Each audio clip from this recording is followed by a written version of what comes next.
Hello everyone, this is Arav Chandra here.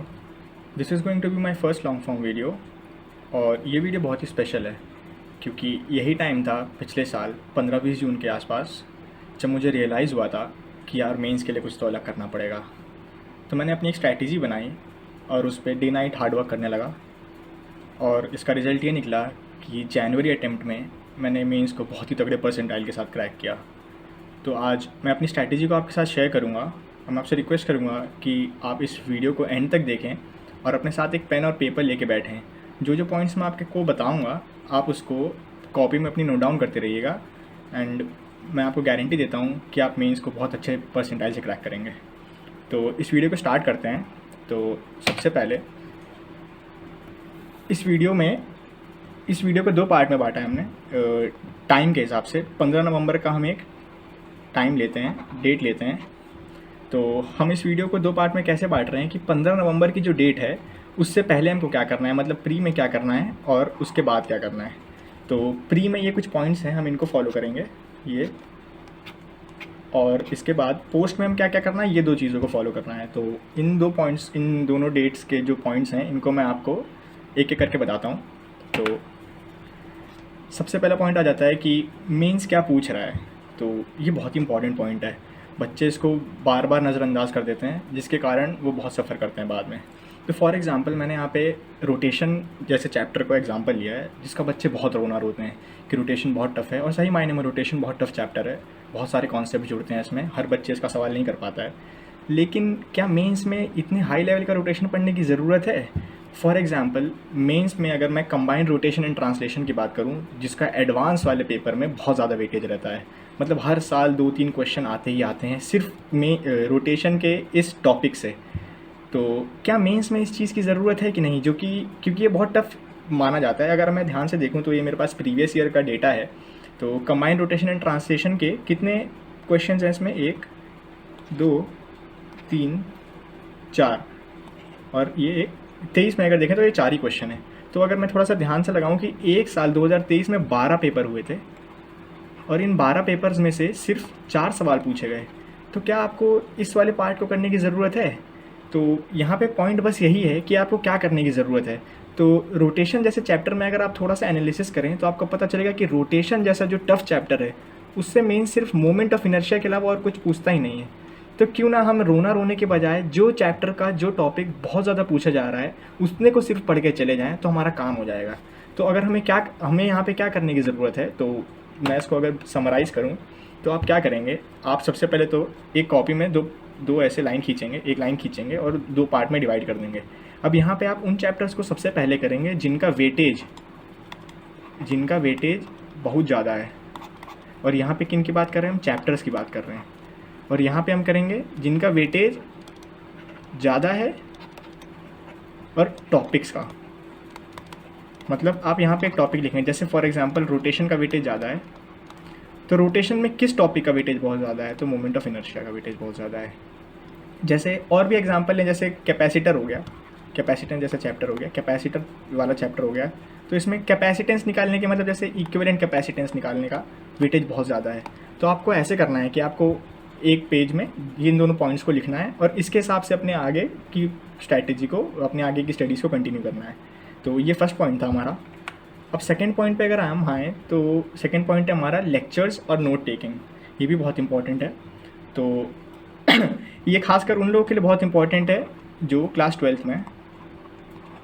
अब अगर lectures की बात करें तो सबसे पहले तो जैसे टीचर कोई भी चैप्टर पढ़ाता है, जैसे मैंने अपने नोट्स का एग्जांपल लिया करंट, तो इसमें हम अननेसेसरी की डेफिनेशंस लिखते हैं, ये लिखते हैं वो लिखते हैं। जैसे मैंने यहाँ पे बहुत सारी चीज़ें लिख दी, करंट थ्रू एनी गिवन, पूरा ये लिख दिया। हर 2-3 पेज के बाद ऐसे थ्योरी मैंने लिख रखी है। इसके कारण क्या होता है, हमारे नोट्स बहुत ज़्यादा बड़े हो जाते हैं और उनको फिर पढ़ने का मन नहीं करता है। तो मैं आपको यही एडवाइस करूँगा कि अगर आपको ये लगता है कि क्लास 12 का जब बोर्ड एग्ज़ाम आएगा, बोर्ड्स, और इस बोर्ड्स में आपको ये डेफिनेशंस मदद करेंगी, तो ऐसा नहीं है। क्योंकि क्लास 12 का जब बोर्ड एग्ज़ाम आता है और आप जेईई की तैयारी कर रहे हैं तो आपके पास इतना समय नहीं रहेगा कि आप इतना सारे सिलेबस को ऐसे पढ़ पाएँ। तो मैं आपसे यही रिक्वेस्ट करूँगा कि अगर आपको पता लगता है कि यार ये चीज़ बहुत ज़्यादा थ्योरेटिकल हो रही है या इसका कोई काम नहीं है या एक अननेसेसरी की डेफिनेशन है, तो मैं आपसे बोलूँगा कि आप उसको स्किप कर दीजिए, उनको नोट्स में आप मत ऐड करिए। और दूसरा आ जाता है कि टीचर जो क्लास में बोलता है, हर एक बात वो जो बोलता है वो सोने की वाणी जैसी होती है, ऐसा हमारे सर बोलते थे। क्यों? जैसे अगर यहाँ पे आप देखें तो मैंने एक और ये दो पॉइंट लिखे थे, कोई एक रैंडम एग्जांपल ले रहा हूँ मैं। जैसे मैंने यहाँ पे लिखा है करंट कैरिंग वायर की खुद की मैग्नेटिक फील्ड उस पर कोई फोर्स नहीं लगाती, ये मैंने पहला पॉइंट लिखा है। दूसरा कोई पॉइंट लिखा है मैंने, अब आप मानेंगे नहीं, ये वाला जो पहला पॉइंट है इस पर जेई मेंस में मेरी शिफ्ट में क्वेश्चन आ गया था। जेई मेंस 2024 में मेरी शिफ्ट में जनवरी अटेम्प्ट में इस पॉइंट से मेरी शिफ्ट में क्वेश्चन आ गया था। तो आपको ध्यान रखना है कि टीचर क्लास में क्या बोल रहा है। अगर आपको समझ नहीं आया, कुछ भी ना आया, आप उसको एक जगह कोने में लिख लीजिए, बाहर जाके उससे टीचर से पूछिए, क्योंकि टीचर ने क्या बात बोल दी वो आपको कहाँ ज़रूरत पड़ जाए, किस एग्ज़ाम में ज़रूरत पड़ जाए, आपको इस बात का पता नहीं है। तो आप इस चीज़ को भी बहुत ध्यान रखेंगे कि टीचर क्लास में जो जो बोले आपको उस चीज़ को नोट करते रहना है। तो ये सेकेंड पॉइंट था हमारा। अब हम थर्ड पॉइंट पे आते हैं, short notes and rapid revision. ये जो चीज़ थी ना, ये शॉर्ट नोट्स, ये तो इसको स्टार मार्क कर लीजिए। ये एक ऐसी चीज़ थी जो मेरे को क्लास 11th में पता चली थी वहाँ के टॉपर्स लोगों से, कोटा के टॉपर्स से, और यही एक स्ट्रैटेजी थी जिसकी वजह से जेई की फ़िज़िक्स और ऑर्गेनिक केमिस्ट्री मेरे स्ट्रॉन्गेस्ट सब्जेक्ट थे। तो शॉर्ट नोट्स का क्या फ़ायदा होता है? सबसे पहले अगर मैं आपको फर्स्ट पॉइंट बताऊँ कि आपका 5 से 10 मिनट में ये फुल चैप्टर रिवीजन करा देता है। कोई एक चैप्टर जैसे रे ऑप्टिक्स अगर हम मान लें, जो कि पूरी रजिस्टर भर देता है जेईई के टाइम में, जैसे मेरा खुद का 200-300 पेज का एक रजिस्टर था, रे ऑप्टिक्स से ही वो भर गया था, और मैंने उस चैप्टर को 2-3 पेज के अंदर ही ख़त्म कर दिया शॉर्ट नोट्स बना के। तो उस चैप्टर का मैं 5 से 10 मिनट में पूरा रिवीजन कर देता था। अब सेकेंड पॉइंट इससे हो जाता है कि ये जो एनजाइटी होती है हमारी, इस एनजाइटी को ये कम कर देता है। क्यों? क्योंकि एक बच्चा जो जिसने शॉर्ट नोट्स नहीं बनाया है वो पूरा चैप्टर अगर रिवाइज़ करने आए तो उसको आप मान लीजिए कि 1 महीने के आसपास का समय लग सकता है। लेकिन अगर उसकी जगह आप हैं जिसने शॉर्ट नोट्स बना के रखे हैं, तो आप उसी टाइम उसी चीज़ को बहुत कम करके, क्या पता आप उसको 10 या 8 दिन में कंप्लीट कर दें। तो इससे क्या होता है कि आप एक ही चीज़ को बार बार पढ़ सकते हैं, बार बार पढ़ सकते हैं, तो आपको वो चीज़ और ज़्यादा क्लियर होती जाएगी। तो थर्ड पॉइंट ये हो जाता है यहाँ पे। दूसरा जो तीसरा इंपॉर्टेंट यहाँ पे पॉइंट है जो इसका फ़ायदा है वो ये है कि मेंस की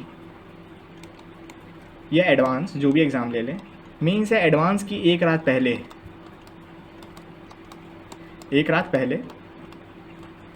हमारे साथ क्या रहता है, जैसे मेंस मेरे साथ मेरी पर्सनली क्या था कि मैं चाहता था कि जब भी मैं एग्ज़ाम देने जाऊँ या एग्ज़ाम हॉल में जैसे ही मैं सीट पे बैठूँ तो उससे जस्ट कुछ मोमेंट पहले, जैसे सुबह एग्ज़ाम होता है तो सुबह 5 बजे, जैसे 5 बजे मैं उठ गया या 6 बजे मैं उठ गया, तो उस 5 बजे 6 बजे से लेकर जब तक मैं एग्ज़ाम हॉल के अंदर जाऊँ उससे पहले मैं एक बार फिर से पूरा सिलेबस रिवीजन कर दूँ। ये मेरे साथ होता था।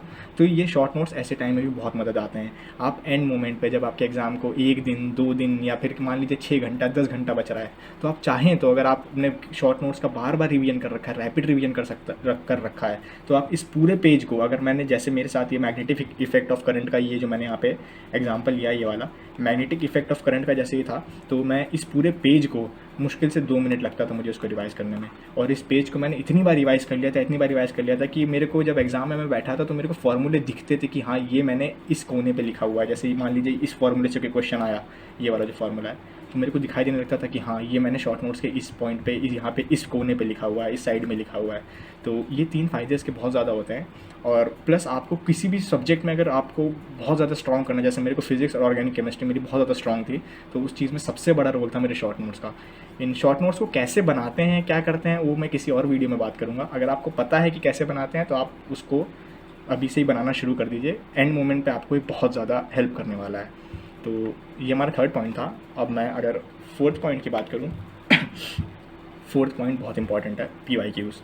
ये बहुत ही ज़्यादा इंपॉर्टेंट है। क्या करते हैं बच्चे मेंस की जो खासकर प्रिपरेशन कर रहे हैं, वो दीदी भैया लोगों के कहने पे या फिर अच्छी बुक्स कहने पे वो क्या करने लगते हैं कि बहुत ही हाई लेवल के क्वेश्चंस लगाते हैं। ऐसे क्वेश्चंस लगाने लगते हैं जिनका मेंस से कोई लेना देना नहीं है। तो एट दी एंड उनके साथ क्या होता है, एग्जाम हॉल में इजी क्वेश्चन आ जाते हैं या कोई बेसिक क्वेश्चन आ गया तो उनसे वो क्वेश्चन होता नहीं है। तो मैंने एग्जाम्पल यहाँ पे कैसे लिया, जैसे क्वेश्चन नंबर यहाँ पे जैसे देखिए, ये 2023 का क्वेश्चन है, ये भी 2023 का क्वेश्चन है और ये भी 2023 का क्वेश्चन है। और ये जो मैं यहाँ पे एग्जाम्पल ले रहा हूँ, ये कौन सा चैप्टर का ये एग्जाम्पल, स्ट्रेस वाला जो चैप्टर आता है, स्ट्रेन वाला जो चैप्टर होता है। तो अगर मैं एंड में आऊँ, यहाँ देखिए इलोंगेशन इन द वायर, ये हो गया, यहाँ पे क्या है, elongation produce in the wire पूछा है, यहाँ पे क्या पूछा है, इलोंगेशन इन द वायर, ये वाला हो गया। तो अगर आप ध्यान से देखें तो कितना ज़्यादा रिपीटिशन हो रहा है, अगर आप यहाँ पे देखें तो ये भी रिपीट, ये भी रिपीट, ये भी रिपीट हो गया। अब मुझे इतना, जब मैंने PYQ की प्रैक्टिस कर ली थी तो मुझे ये पता चल गया था कि हाँ यार, F बराबर AY delta L upon L होता है। मतलब ऐसे क्वेश्चन लगा लगा कि मेरे को इतने ज़्यादा मतलब हो गया था कि मैं अगर रात में भी सो रहा हूँ और मुझे कोई उठा के बोले बताओ यार वायर का एलोंगेशन का फॉर्मूला क्या होता है, F बराबर AY delta L upon L हो जाता है। तो PYQ लगाने से सबसे ज़्यादा क्या फ़ायदा इसमें मिलता है कि हमको पैटर्न पता चल जाता है कि मेंस क्या पूछ रहा है। और जब हम एग्ज़ाम हॉल में अंदर बैठते हैं, जब हम मेंस दे रहे होंगे, तो हमें कोई भी या फिर मैक्सिमम क्वेश्चंस, जो मैक्सिमम क्वेश्चंस होते हैं वो ऐसा लगेगा कि ये तो हमने पहले किए हुए हैं, ये हमने पहले देखे हैं, ये हमने पहले देखे हुए क्वेश्चंस हैं। तो जब भी ऐसी फीलिंग आ जाती है, जैसे जब मैंने मेंस दिया था तो मेरे को लगता था अरे यार ये क्वेश्चन तो मैंने क्लास में किया हुआ है, या मैंने क्वेश्चन तो घर में बहुत बार किया हुआ है, या मैंने उसके ऊपर लिखा है तो बहुत रिपीट होता था। तो ऐसा करने से कॉन्फिडेंस बहुत ज़्यादा बढ़ जाता है। ऐसे बहुत सारे फार्मूले थे जो मतलब मुझे इतने ज़्यादा एकदम रट गए थे कि इसको कर करके कि मेरे को जब वो मेंस में असली क्वेश्चन आए, जब जिन फार्मूले का यूज़ हुआ, तो मैंने उनको फोड़ दिया वहाँ जाके। तो ये PYQ का रोल था। अब नेक्स्ट पॉइंट पे हम आते हैं। नेक्स्ट पॉइंट आ जाता है मॉक टेस्ट एनालिसिस। इस पॉइंट को भी हमको बहुत ध्यान से देखना है। Mock test analysis very important again. तो इसमें क्या होता है जैसे फॉर एग्जांपल ये मेरे LN में जब मैं पढ़ रहा था तो मेरा जो भी टेस्ट होता था, हमारा हर 21 दिन में टेस्ट होता था एक संडे को। तो जैसे मैंने एग्जांपल यहाँ पे किया, मैं मॉक टेस्ट देने जाता था वहाँ पे LN में।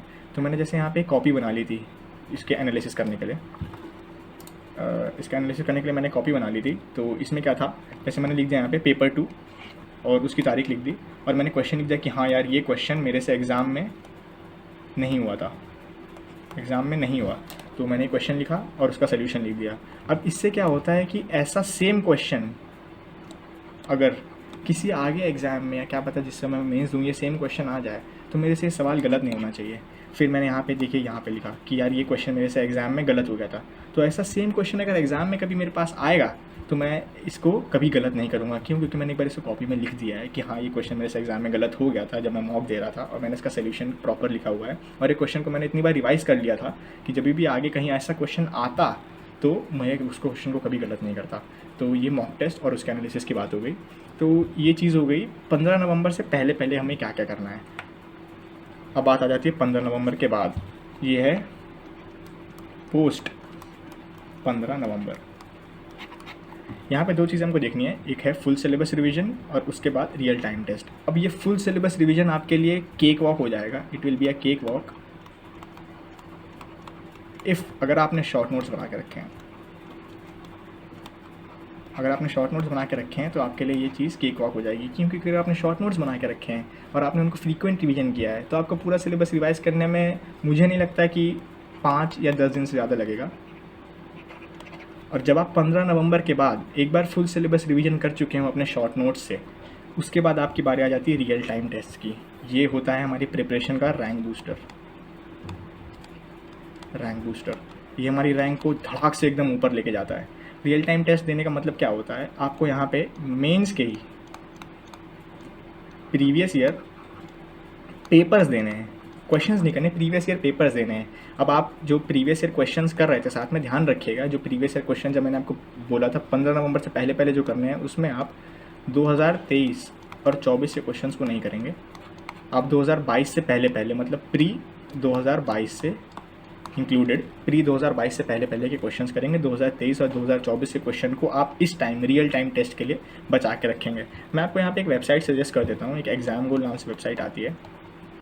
एग्ज़ाम गोल नाम से वेबसाइट आती है, यहाँ पे आप जाएंगे और अपना इंटरफेस पूरा टेस्ट जैसा खुल जाएगा। आप यहाँ पे 2023 और 2024 के टेस्ट को प्रॉपरली 3 घंटे बैठ के, वही जो शिफ्ट आती है हमारी 9 से 12 और 2:30 से 5:30, आप इसको एग्जैक्ट इसी टाइम पे देंगे ताकि आपकी बॉडी क्लॉक भी सेट हो जाए। और मेरी बात को ध्यान से सुनिएगा कि अगर इसको 15 नवंबर के बाद जो भी 5-10 दिन का रिवीजन के बाद, मान लीजिए आप 25 नवंबर से इस चीज़ को दिसंबर तक पूरा कंटिन्यू करते हैं और उसके बाद आपका जैन में तो मेंस हो ही जाएगा, तो आप मान के चलिए अगर आपने मेरी सारी स्ट्रैटेजीज़ को फॉलो किया है तो आपका एक अच्छा परसेंटाइल आ जाएगा। तो ये दोनों पॉइंट्स थे जो हमको 15 नवंबर के बाद को फॉलो करना है। तो यस इतना ही आसान है जो 200 प्लस लाना मेंस में। जब आपका मेंस हो जाता है फिर हम बात करेंगे कि हाँ आप IIT के एक स्टेप नज़दीक आ चुके हैं, तो अब हम IIT कैसे जाएंगे यहाँ पे JEE एडवांस। इसके बाद हम कभी नेक्स्ट वीडियो में करेंगे, जो कि हर JEE एस्पिरेंट का सपना होता है कि हम IIT में जाएं। मीन्स तो बीच में पड़ जाता है तो दे देते हैं। तो थैंक्स फॉर वॉचिंग। एंड मैं आपको एक बात और बताना चाहूँगा कि अगर आपकी पूरी मेहनत करने के बावजूद आपका IIT या NIT में सिलेक्शन नहीं होता है, तो फिर IIT वालों की या NIT वालों की किस्मत ख़राब है, क्योंकि वो आपके जैसे टैलेंटेड बच्चों को छोड़ रहे हैं पछताएंगे बाद में। So thanks for watching. अगर आपको वीडियो अच्छी लगी तो please like, share and subscribe. इस वीडियो को ज़्यादा से ज़्यादा शेयर करिए ताकि आपके जैसे और भी एस्पिरेंट्स की मदद हो पाए। Thanks for watching.